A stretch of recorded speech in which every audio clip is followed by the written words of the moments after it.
Of the Guinean-American League of Friends for Freedom. His name is Ahmadou Diallo. Please come to the stage.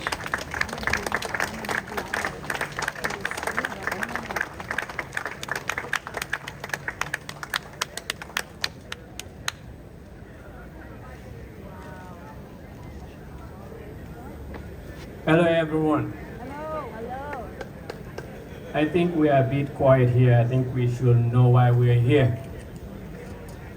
We are here because I think humanity is under attack. And it's our responsibility not to be quiet. It's our responsibility to stand and say no to the destruction of humanity. No matter where it's happening. We will be held accountable if we do not speak out. We will be held accountable if we just sit there. Our children, our grandchildren, our great-great-grandchildren will hold us accountable. What did we do? What did we say to speak out against what is happening against humanity, wherever it's happening around the world? So we are here today to stand against wars across the world, wherever it's happening. So many have lived to see wars, to see the result of wars. We don't want to sit and be quiet without saying anything, without doing anything. Your voice might count. You don't know how far your voice will go, who it will reach out to, what that voice will move, who that sound will move. And that's the reason why we're here. If we become quiet, I guarantee you our children and our children of our children will hold us accountable one day. My name is Ahmadou Diallo. I'm representing the Guinean-American League of Friends for Freedom.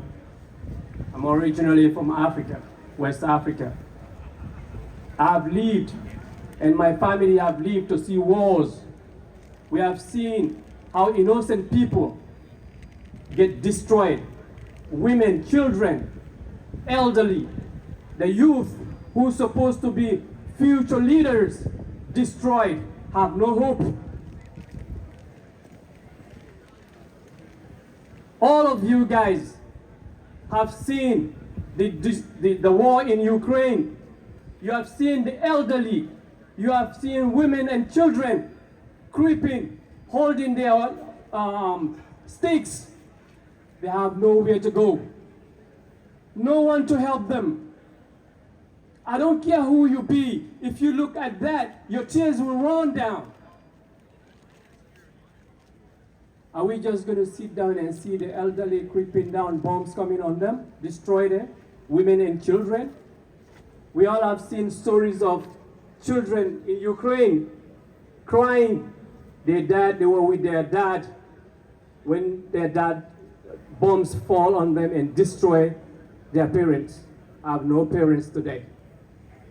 Are we just going to sit down and continue to look and see the war continuing to go? Wars are going on across Africa. They've been supported by different nations. Women and children and elderly are getting killed. Young people have no future. They are hopeless. And that's the reason why we're here today. No matter where you are, no matter where you live, you have the right to freedom and existence.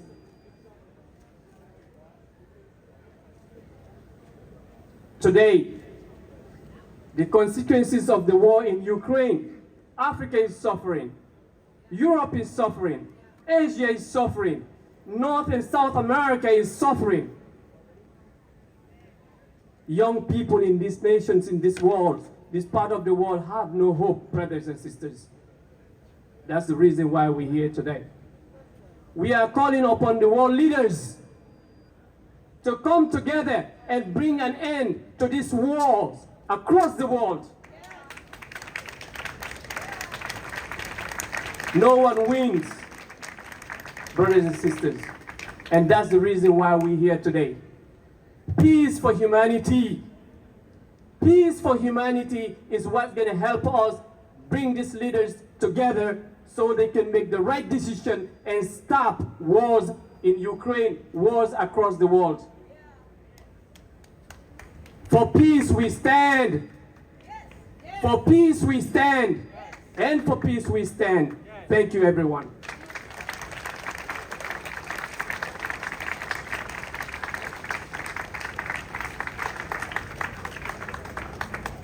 Thank you so much for an inspiring speech. And we need to think about the fact that there's really no reason for humans to slaughter each other on the battlefield over disagreements of ideas.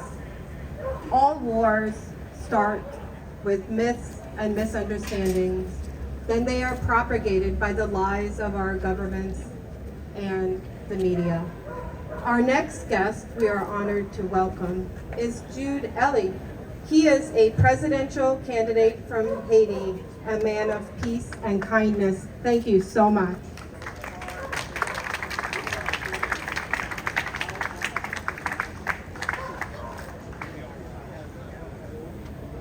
Good afternoon.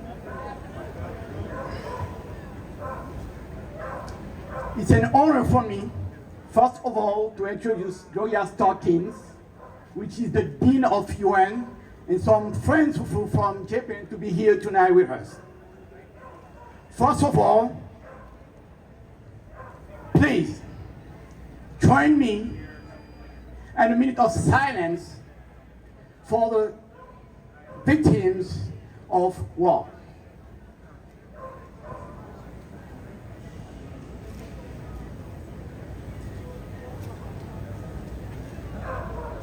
I am Jude Elie. I'm from Haiti. It's an honor for me to be here to address you at this important and historical event for war and peace. The Haitian community and the diaspora and my homeland asked me to convey our deepest gratitude for this effort for peace. Today, I'm here not just to advocate for world peace, but to start the change in my own country, Haiti, which is in turmoil. My heart is heavy, like the heart of all good friends of Haiti. It seems the world has turned a blind eye to Haiti's suffering. Haiti's fame is not rooted in its poverty. It is in its history. 1804, Haiti was the first black nation who ended slavery and spread the light of freedom through the world.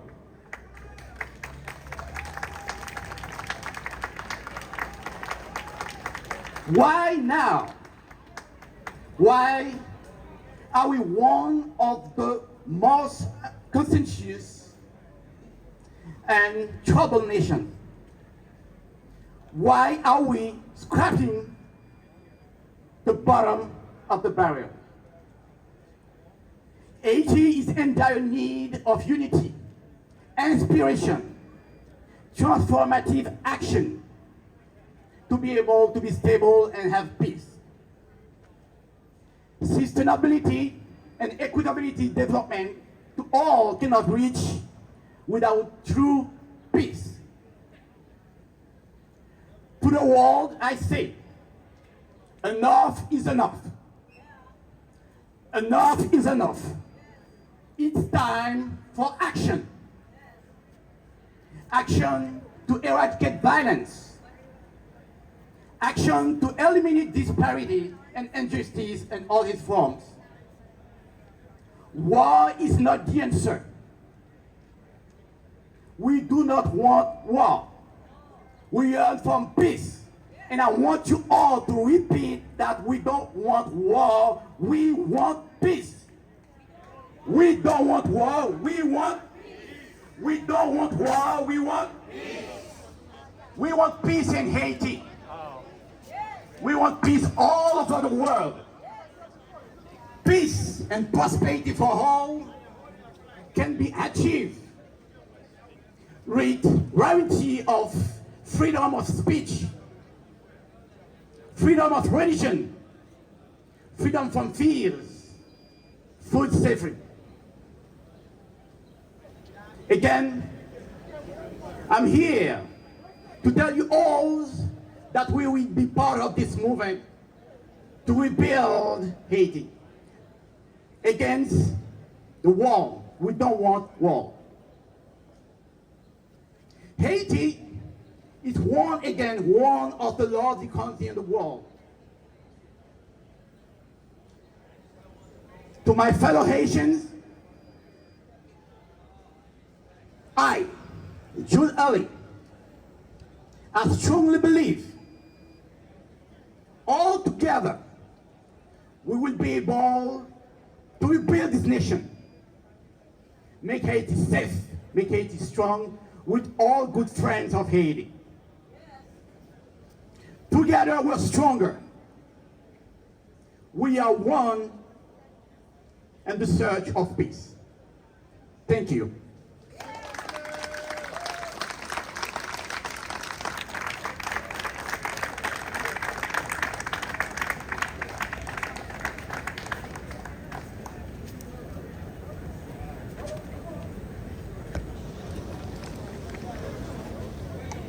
Thank you so much. We must learn to respect sovereign nations. We must agree that they are as empowered and as important as all nations across the world.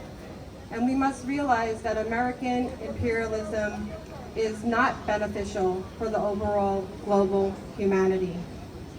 It is my honor to introduce our next guest. He is a Republican 2024 presidential candidate. Irene, thank you so much for speaking.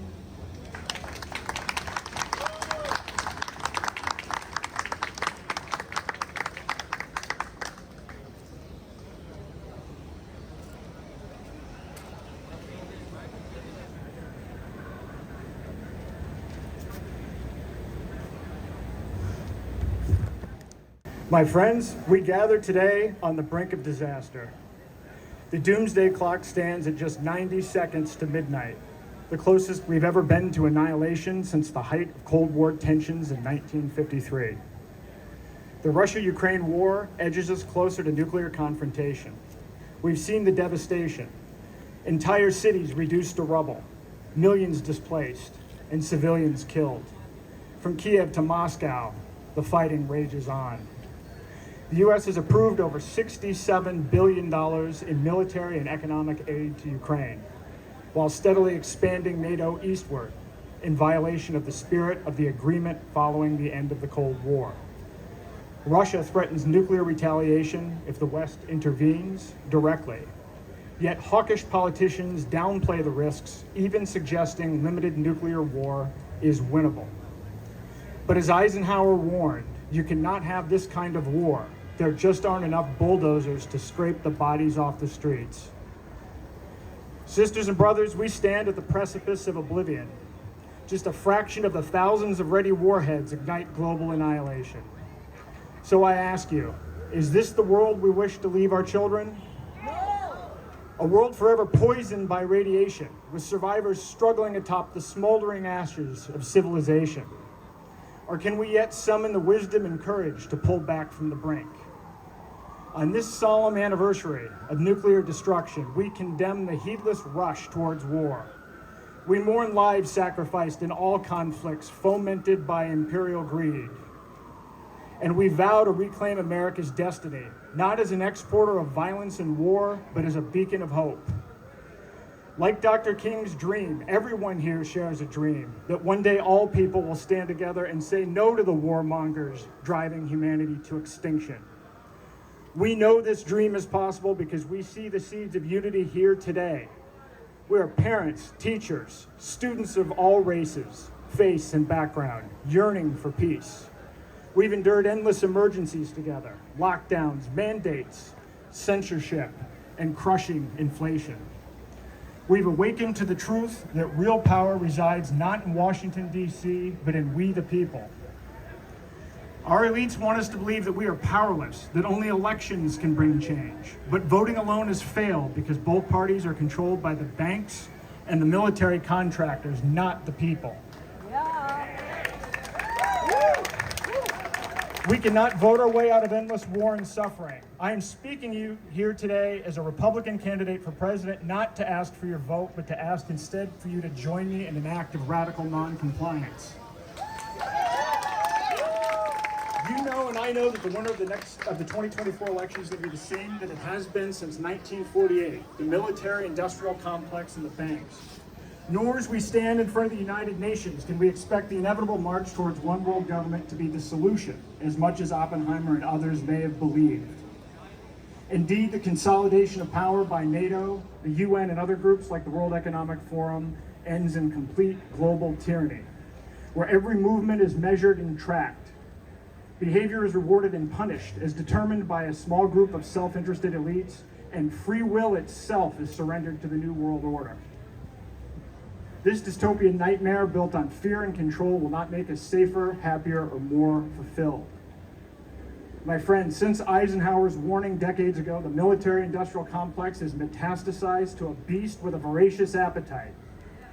Last year, total U.S. military spending exceeded $800 billion. The Pentagon is missing trillions and has failed 2 consecutive audits.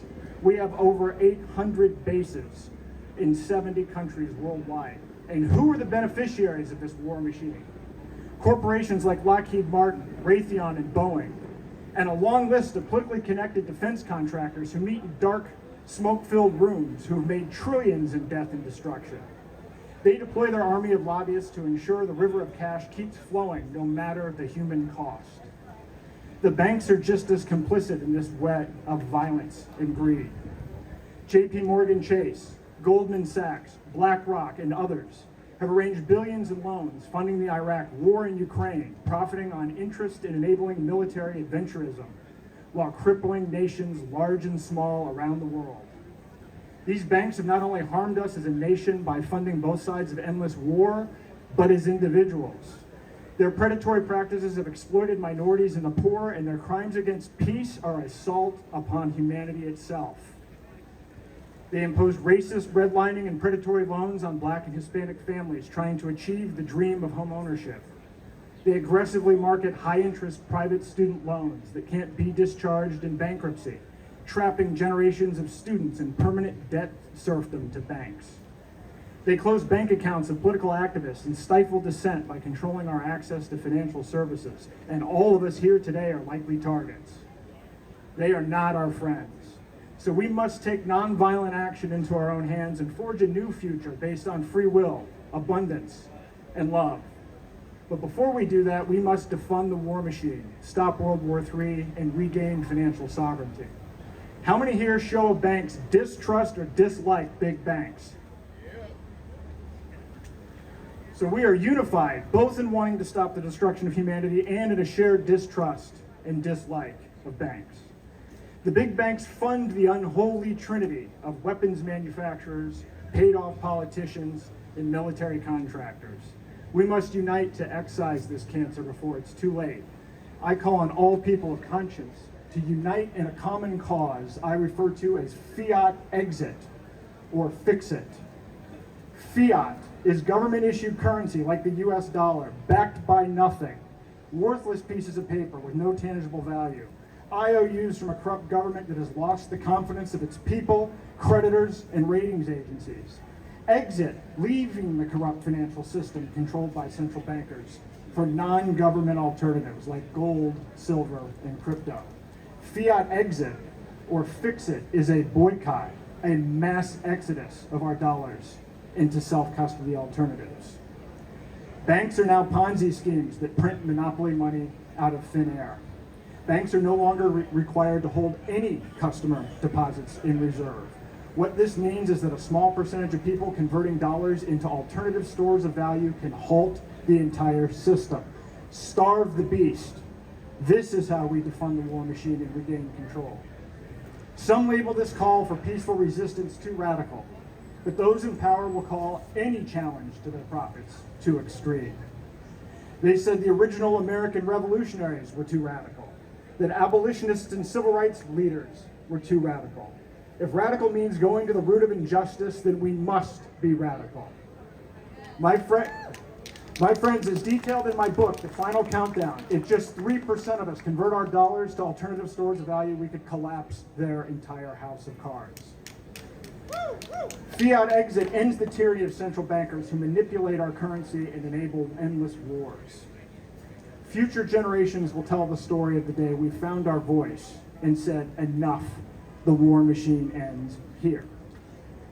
The Fiat Exit Manifesto calls for mass non-compliance to reclaim our destiny. It is a call to action all citizens should read and can be found at day2024.com. It has already been read 1.1 million times, and I will read an excerpt from it now. Fellow Americans, the time has come for us to unite and take a stand against the encroaching threats of World War III, financial collapse, political persecution, censorship, and global tyranny. We must recognize that change won't come from protest or the political process. It demands our collective courage to engage in mass civil disobedience. Let's come together, boldly say no, and take action to dismantle the corrupt system that seeks to undermine our freedom. We must starve the fiat currency that fuels war.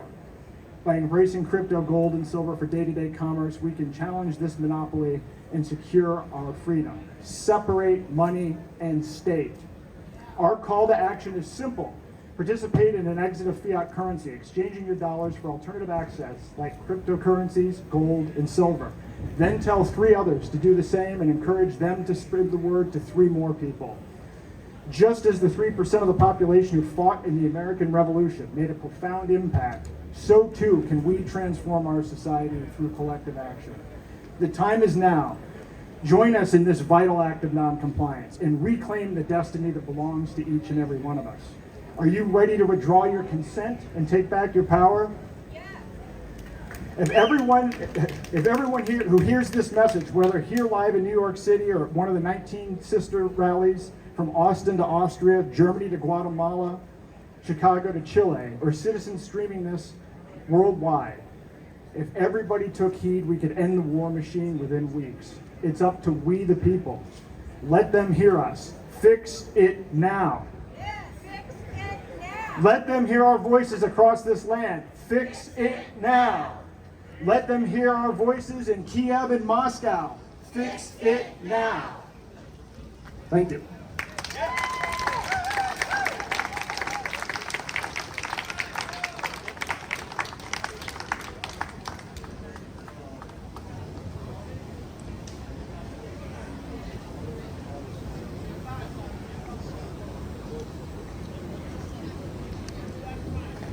Thank you so much, Aaron Day.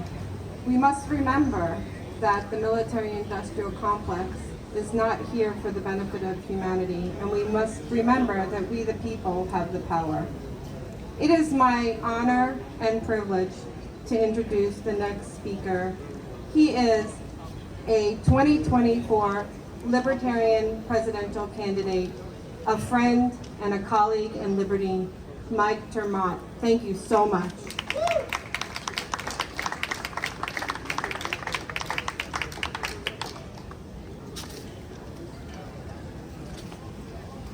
How are y'all doing? I have one thing unpredictable to say, and then everything else I say is going to be completely predictable. I'm not a big fan of Republican politicians, but I do like to be interrupted during my talk, so this is going very well for me. I'm not a big fan of Republican politicians, but I gotta say that guy Aaron Day is growing on me. How about a round of applause for a guy who has the guts to come out here as a Republican? Everything else I have to say is completely predictable. My fellow Americans and fellow citizens from around the world, you already know exactly what I'm going to say, as though you could read my mind. And I know that you can read my mind because you can read my heart. And I know that you can read my heart because you know my values. You know my values because I, like many of you standing around here today, am an American. Being an American means that we believe in a set of ideals, and a set of ideals that defines us as a nation, not a culture, not a race, but a set of principles that has made our nation what it is when it is at its best. A set of principles and a set of ideals of which we fall short when our nation is at its worst. Ideals like immigration and the opportunity that it promises, independence and the responsibility that that implies, multiculturalism and the tolerance that that demands. In this nation, there is no room for a government of control. There is no room for policies of aggression. There is no room for an environment of intimidation. Just as we must demand the best version of America, so too does the world long for the America of our ideals. We know the world yearns for the sound of idealism because in its silence, evil has grown. Evil grows in the hegemonic projection of power. Evil grows in the imperialistic control of foreign people. Evil grows in the despotic arrogance of nation building. The world awaits a new leadership away from evil. Make no mistake, all leadership comes from values. It is not for American values to change, but for American policy to change by aligning with what we already know true American values to be. Politicians will tell you that it is in our interest for them to exert control, both at home and abroad. You know this to be utter and unadulterated bullshit. Other Americans sense it, and the rest of the world is tired of it. For this reason, ours is a government that operates not in the light, but in the shadows, silencing competing voices, prosecuting whistleblowers, murdering resistant forces.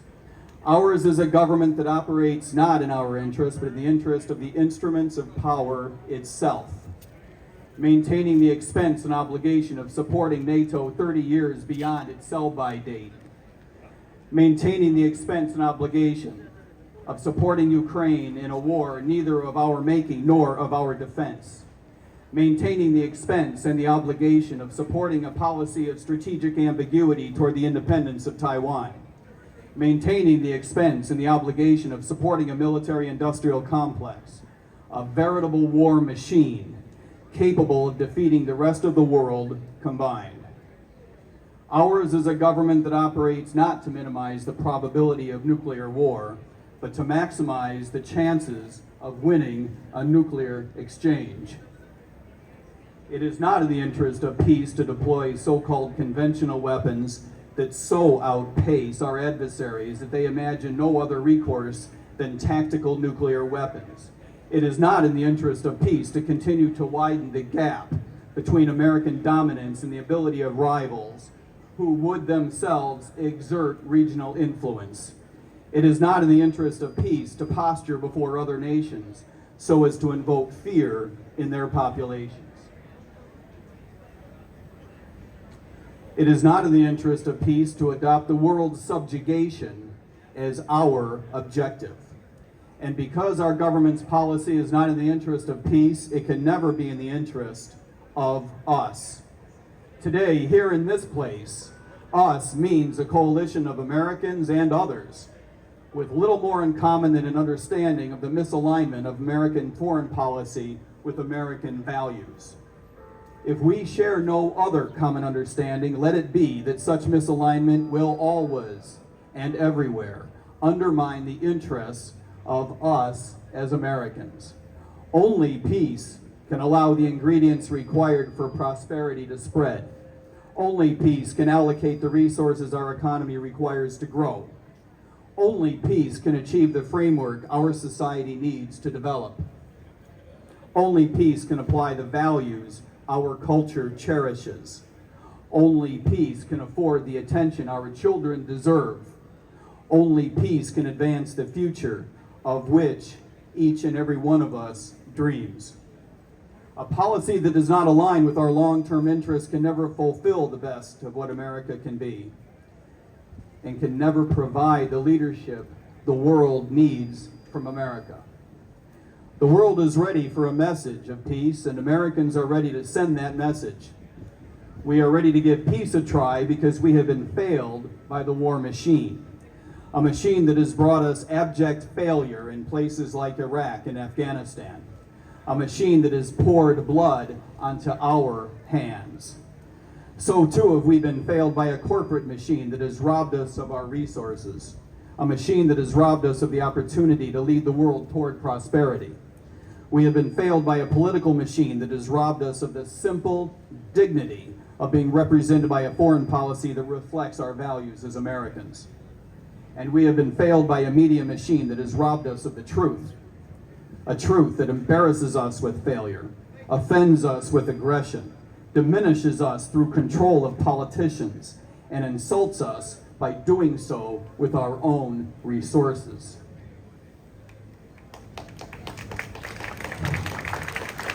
The time has come to put an end to the reign of the political class. The woke prosecutors, the political self-dealers, the war machine militarists, the crony capitalists, the administrative chieftains, and the money-printing royalty, the self-obsessed media snobs, and the self-appointed victim seers, the entitlement peddlers, and the snake oil pharmaceuticals. The time has come and the time is now for the encroachment on our values and the erosion of our very sovereignty. Sovereignty over our policies, both foreign and domestic, continues apace. Politicians continue the construction of institutions of control. Corporations continue the construction of relationships of manipulation. The media continue the construction of narratives of justification. The wicked sleep not, and so must not we. Sleep not, peace seekers and value keepers. Sleep not, family makers and business builders.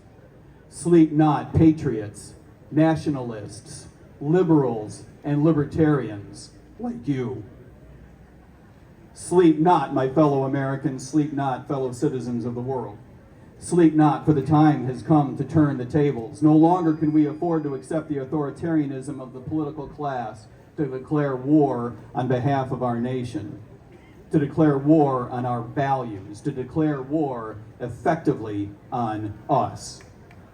The time has come for us to be the ones to declare that war on their values, on their disdain, on their presumptions to authority, on their institutions, on their apparatus, on their agencies, on their administration.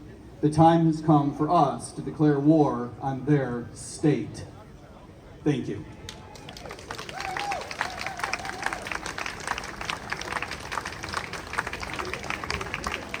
Gentlemen, immediately after this is done, the speaking portion is done, several of the speakers are going to be over by the water fountain, so if you want a chance to ask a couple of questions. If you could, on topic, just get to know them. Thank you so much, Presidential Candidate Mike Vermont.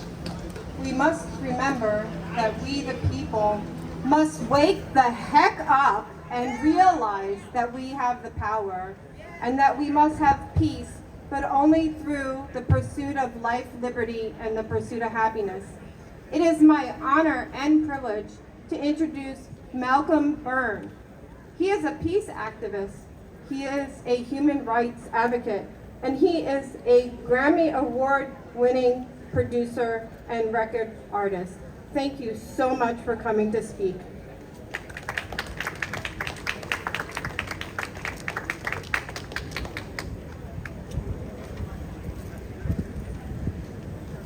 Thank you for that lovely introduction. I'm going to start my timer so I don't go overboard here. As I was standing here listening to everybody, I was looking up at that tree right there, and I was thinking about a passage in the Bible where it says that God gave dominion over all life on earth to us human beings, and I was thinking of that little bird up in that tree and wondering what it would say if it knew what we were talking about here. Anyway, I want to dedicate this to Julian Assange, Stella Assange and his family, by the way. For as long as Julian is in prison, we have not a leg to stand on as far as freedom goes in the rest of the world. The title of this is called "The Lunatics Have Taken Over the Asylum." It's a song by Terry Hall, Neville Staples, and Linville Golding of the 80s band Fun Boy 3. And the lyrics to the song go, "See a clinic full of cynics who want to twist the people's wrist. They're watching every move we make. We're all included on the list. The lunatics have taken over the asylum. No nuclear cowboy told us, and who am I to disagree? Because when the madman flips the switch, the nuclear will go for me. The lunatics have taken over the asylum. I've seen the faces of starvation, but I just cannot see the point. Because there's so much food here today that no one wants to take away. The lunatics have taken over the asylum." That song could very easily have been written just yesterday. And for me, the song perfectly encapsulates the complete madness that's overtaken almost all of our Western leaders, minds and souls whose collective disconnect from reality, replaced by hubris and greed, seems to open up a Pandora's box of evils.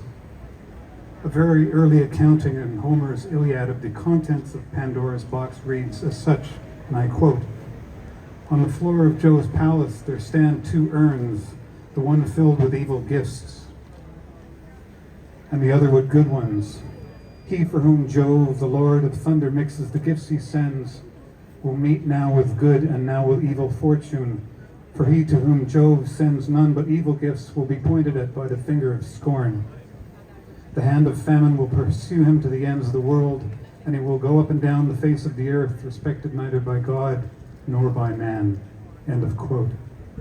It seems rather convincing to argue that the story of the Iliad may be instructional to us in this present moment as to the final outcome of the so-called special military operation in Ukraine, if one were simply to substitute NATO for the Greeks and the Russians for the Trojans. The Iliad's plot follows several weeks near the end of the Trojan War. Agamemnon insults Achilles, Achilles refuses to fight, and the Greeks begin to die quickly. Patroclus disguises himself as Achilles and leads the Greeks into battle, only to be killed by Hector. Achilles, enraged, kills Hector in revenge. The lunatics have taken over the battlefield. Of course, none of this can come close to describing the utter horror and destruction that Ukraine now endures. Ostensibly, at least as far as the general public's mass consumption is concerned, to defend freedom and democracy from those who would do us harm. However, one need only do a perfunctory scanning of the daily videos uploaded to military channels on open spaces and platforms such as Telegram to find images of human beings literally being squashed like bugs, melted to the insides of armored personnel carriers and tanks, and to see desperate human, fragile, mortal frames being annihilated at an alarming rate by the overwhelming firepower of the Russian military, who are outgunning outmanning and methodically destroying what was, prior to February 2022, NATO's largest and best trained military force, second only to the United States of America. Arms, legs, and bodies are being randomly blown to bits by landmines, drones, rockets, as terrified civilians caught in this tragic whirlwind orgy of destruction, all in the name of corporate profits and delusional neocon ideology, which now even flirts with the bizarre notion of unlimited nuclear war, a war which has become something like a kind of belief-based religion to individuals such as President Biden, Secretary of State Anthony Blinken, Victoria Nuland, Bill Kristol, and the other usual suspects.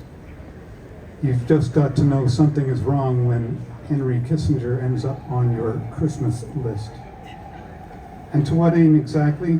To neutralize Russia, the largest and most mineral resource rich and heavily armed nuclear power on Earth, to then open up that country for business and endless corruption and money laundering, much like what Ukraine has now become. A fool's errand is a mild descriptor of this madness. And yes, the lunatics have indeed taken over the asylum. And how else can one rationalize the irrational? Sadly, the general public seems to have given up even trying to understand events. Not through any fault of their own, but I think rather from a mixture of endless propaganda, the likes of which even the great journalist John Pilger told me in a recent interview last year that he's never before seen in his long career as a journalist, having previously covered the wars in Vietnam, Afghanistan, and Iraq, to name but a few. There's a 2002 documentary by British filmmaker Adam Curtis entitled The Century of the Self, in which Curtis correlates the original Freudian hypotheses that humans make the most crucial decisions in life based not on rational thought, but rather on emotional responses and impulses. How else would one explain that buying the latest model Tesla will make one sexually attractive to the other sex? Edward Bernays, Sigmund Freud's American nephew, is heavily featured in the film, is known as the architect of public relations.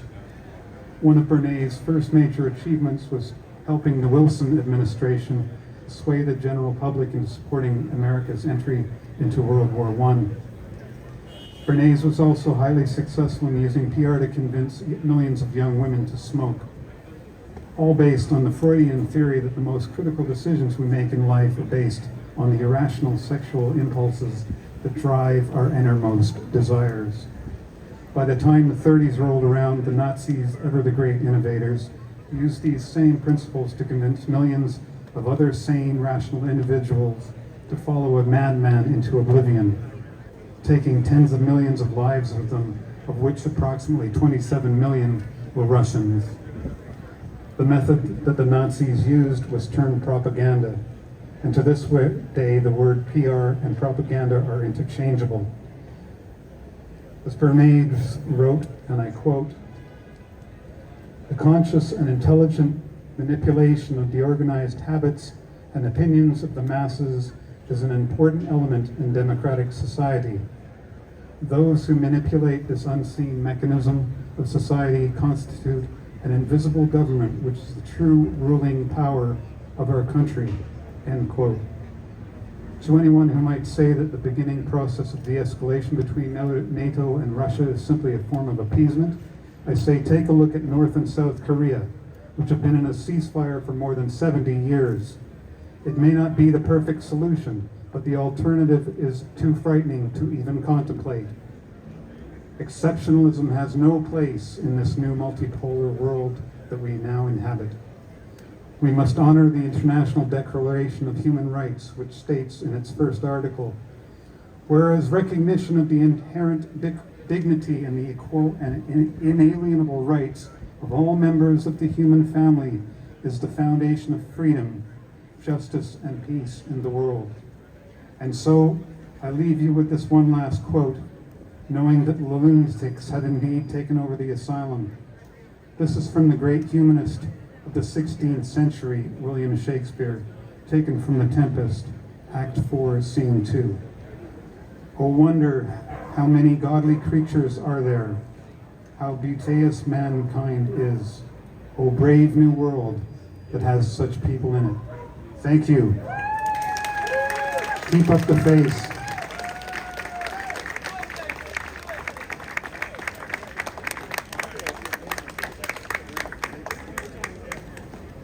Thank you so much, Malcolm Byrne.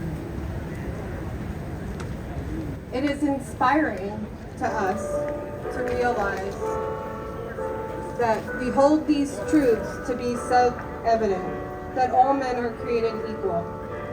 Our next guest, an amazing speaker, is J.R. Heffelfinger. He is the award-winning director of the film 815 Hiroshima from Father.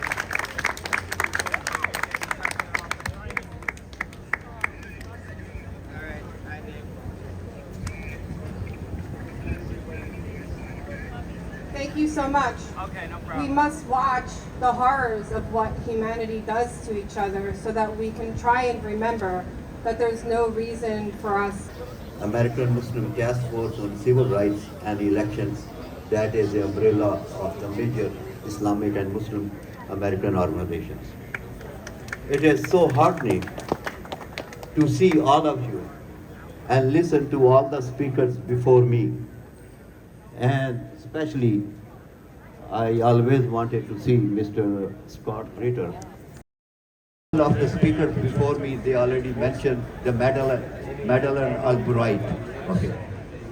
Yeah, to be exact, what he said when somebody asked that how many million or some plus some children who died because of their actions, was that worth? And she said simply yes. I mean, and I have been wondering since then, what as a Muslim, what I am raised and to believe, the respect and honor of the woman, because the woman is the one, her laps and her belly to endure and save the humanity. She's the one who safeguards the culture, the safeguard the value, human values. And, you know, by the virtue of this belief, the whole Muslim universe, universally, that stands with you. What I want to submit with you is that we need to address the root causes of the war. We must address all the means, all the reasons, that can create the conflict between individuals, between groups, and between the nations. Now, every single organization, regardless if it is UNO, it's a NATO, or any other organization, which is designed in a way that they are doing is a scheme and planning to undermine the less fortunate and the underdeveloped countries up there. And we must stand it and speak out. Now, there is a three-pronged strategy which we normally adopt, and I wish to submit to you what is the three strategy. Now, I divide it into that one is the mob politics, which now is a rally. The other second is the advocacy. We need to advocate, give advocacy into the masses in the United States, town to town, city to city, state to state, and across the border, across Atlanta, in Asia, in Africa, to awaken the people of the danger. Because the common people think they cannot believe it. The human has a short memory. They do not remember that's what happened 78 years ago. It can happen again. So we have to awaken of the common people. So that's the advocacy we need to take out, and we need to do the diligent work. We believe, and we do, and we practice in a non-violent struggle. Our struggle is very non-violent, and the third and the last strategy which I may submit to you is that we must use our votes at the polling booths. what I call it electro-politics. The only solution is the negotiations. After every single war, there has been historically, people are bound to go to the negotiation table. Okay. If we really cherish the sanctity of the human life, we must insist our individual citizens, we must insist the lawmakers, we must become part of the decision-making process. Instead of we being led, legislators and the president, we must be in the area where we have our say-so. Okay, so we need to become the part of the decision-maker. We have to utilize all the avenues. It's good. It's very heart-thriving to see the people coming from different places all over, of the nation. And I know there are some small and big gathering going on in many other cities across the world. Okay, but we have to do more than that. I again thank you so much. God bless you, and thank you for the organizers. Okay, and you all have a nice day. Thank you. The National Director of the American Muslim Alliance. Very important that you are here today. Thank you so much. It is my honor and pleasure to introduce our next speaker, José Vega. He's an interventionist. He is an amazing, brilliant peace activist. He single-handedly does everything for us, and I am so honored to be the one to announce him, and he literally is my favorite human. Thank you so much, Jose.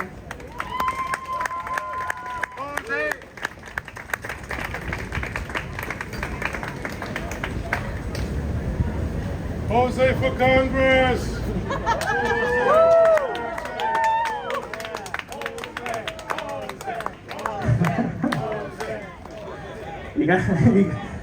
You gotta let me talk first.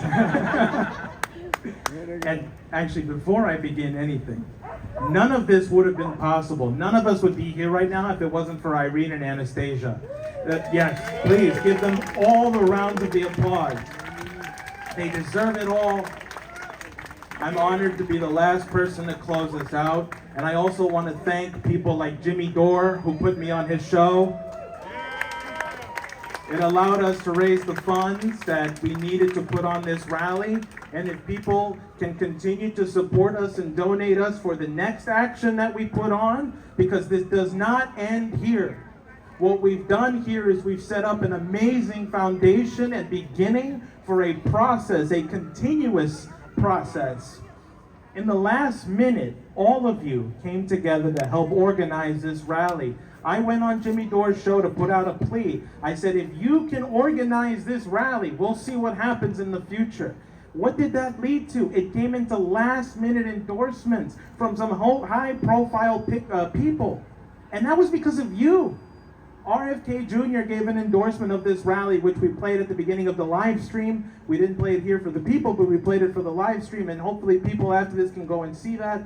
We had other people endorsing this rally, like Jimmy Dore, as I said. We've had people from the Gray Zone endorse this rally as well. And so what today is a declaration around the world that humanity declares peace as the only way forward. We are a pro-peace rally, not necessarily just anti-war. To be pro-peace, of course, includes anti-war. But pro-peace means pro-development around the world. It means getting rid of world hunger. It means making sure that everybody has an equal right to education and access to some of the best sources and tools around the world today. And, one of the things that we're having after this rally is we are having the Mozart Requiem. Since today happens to be the 78th anniversary of the Hiroshima bombing, Mozart's Requiem is very fitting because Mozart didn't write the music for those who have passed away. He wrote it for the living. It's a remembrance song. And one of the sections you'll hear from the Requiem goes as follows. Eternal grant unto them, O Lord, and let perpetual light shine upon them. That is for all of you, to remember those that have fallen before us, those who've perished in an awful tragedy, something that should never happen again. For you to remember them and act in their name and act in their image and keep their image alive. That's what we're here for. That's what this rally is a declaration of. And today, we face something much, much worse, the extinction of the entire human race. You know, there's a book called From No High Ground. Hiroshima, it says in the book, Hiroshima had been spared the most faithful results of the war, while almost every other urban area in Japan had been bombed by the B-29. Hiroshima had felt the concussions of only 12 enemy missiles in 3.5 years of war, and only about a dozen people had been killed. And then what happened? Out of nowhere, as a surprise, this bomb came down. And then 3 days later in Nagasaki, killing over 200,000 people. It came out of nowhere. And our circumstances today are no different, because a bomb will just happen out of nowhere. And Scott Ritter can tell you a whole lot more about that. But what makes me optimistic about this world that we live in today is that not only here in New York City, but we've had dozens of sister rallies around the world gathering, all making the same formal declaration: no more bombs, no more war, peace is our solution, and peace is the answer.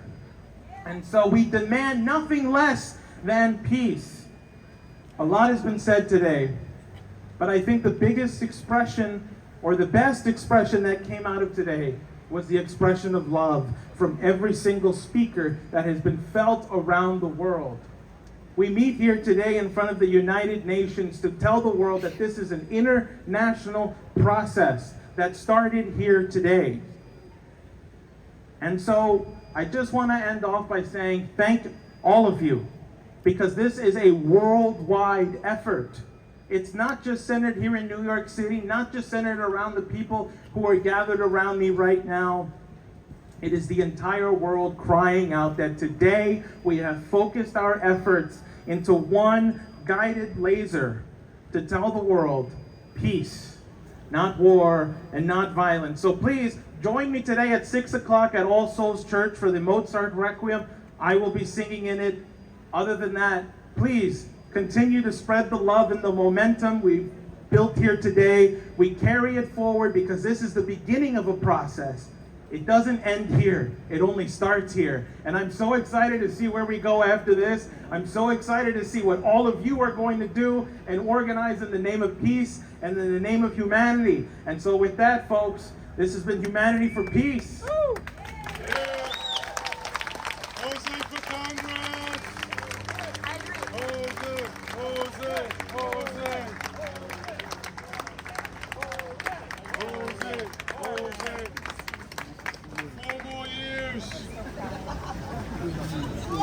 Humanity for Peace represents something new.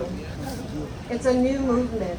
The coalition that forms the basis of Humanity for Peace consists of groups from across the political spectrum, from the left, the right, the middle, and the like.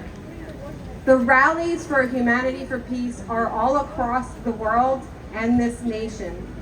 And this rally represents the beginning of the movement, where we will take human action to collect ourselves into groups of people that will implement real change in our legislatures, our governments, state, local, and federal. Thank you so much for coming, Anastasia. Yes. Thank you, Irene Mavrakakis. I couldn't have done this without you. This has been an amazing event. I'm actually been trying the whole day not to cry, looking at everybody else in the audience and everybody coming here today. Thank you. Thank you. Thank all of you for coming out today and refusing to give in to all of this nonsense. All of this nonsense has been shoved down our throats to prevent people from action. And so, like other speakers, I want to encourage, I too am an interventionist. I want to encourage others to join us in nonviolent direct action. This is a new movement for peace that has come about in the world. We must organize like crazy to stop nuclear war, and we're planning more events. Coming up September 1st, we'll be planning an event. Please keep your eyes and ears out. We will let you know. Make sure you sign up on the website. We will keep you involved. humanityforpeace.net, and we'll be planning more rallies and interventions around the world as well. Thank you. Join us at the church today at 6.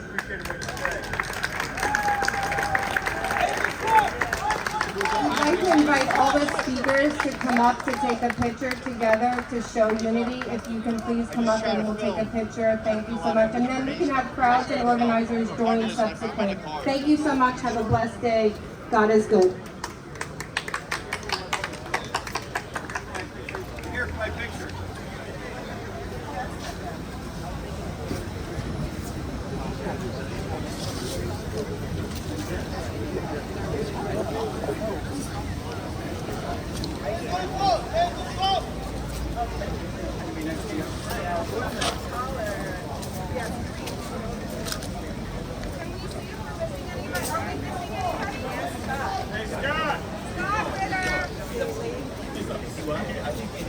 Scott Ritter! All right, someone insert Scott. Where's Scott left already. He went across the street. Oh, wait, we have one more. Ahmadou!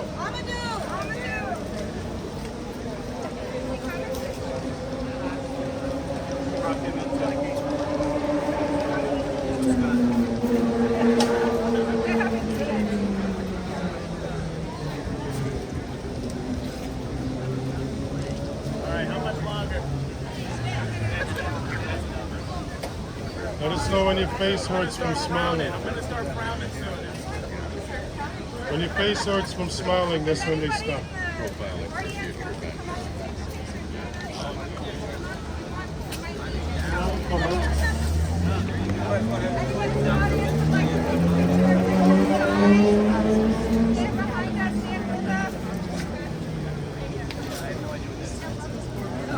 All right, thank you so much. Thank you. That's fun. I wrote a book.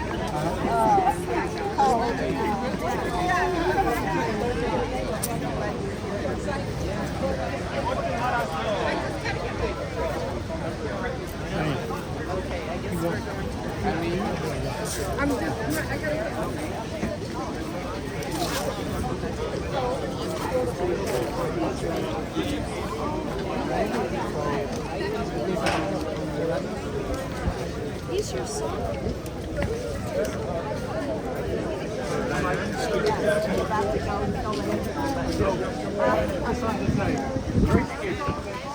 Yeah, please. Stefan. What? Stefan, just some guy, but I've been watching you for a long time. It's Okay, great to great. see you. Thank you. Thanks. Hey. Okay, thank you.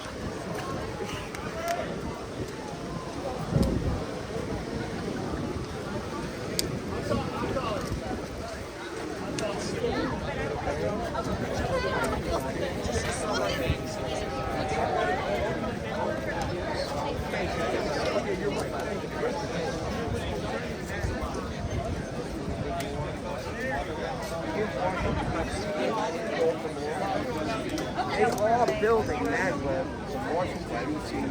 That's happening.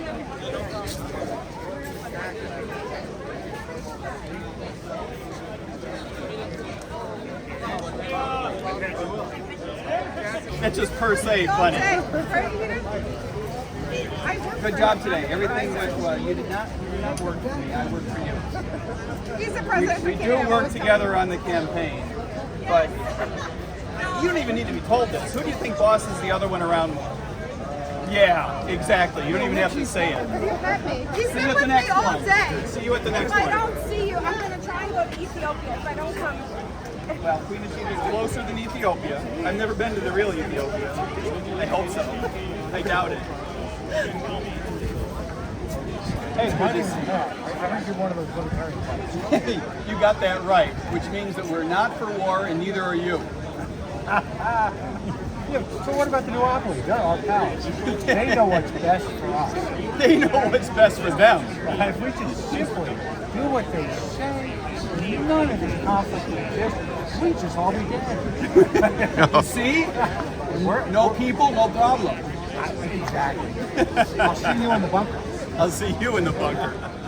Last solution, we need to discourage insurance at the corporate level. The reason we have such a screwed up policy, of course, is because the federal government encouraged the extension of insurance into the corporate market through the tax code. I would get rid of all that.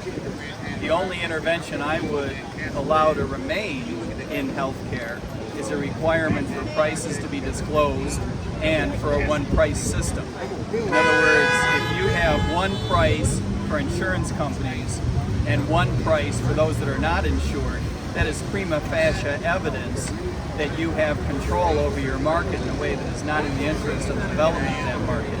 So I would require one price, I would require a disclosure of pricing, and then I would get government policy the hell out of it.